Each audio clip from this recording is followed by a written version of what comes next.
Magandang umaga mga bata. Handa na ba kayong matuto ng bagong aralin?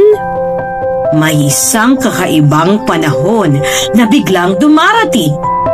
Malalakas na hangin, bumubuhos na ulan, at minsan may dalang panganib. Ano kaya ito? Halina't tuklasin natin. Tara na!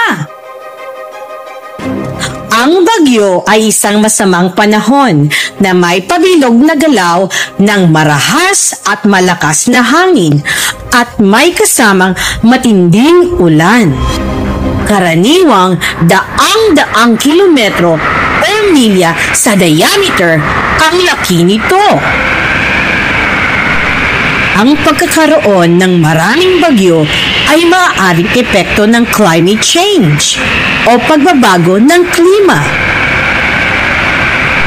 Kadalasan, nagdudulot ito ng sakuna gaya ng pagguho ng lupa, pagbaha, pag-apaw ng ilog, pagtaas ng tubig sa dagat at iba pa.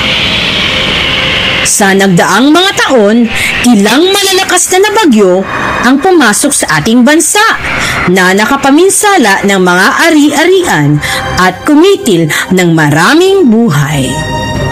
Lahat tayo ay may magagawa upang maiwasan ang sobrang pinsala dulot ng bagyo. Kailangang iwasan ang pagputol ng mga puno sa kagubatan, pati na rin ang pagtatapon ng mga basura sa kanal at estero.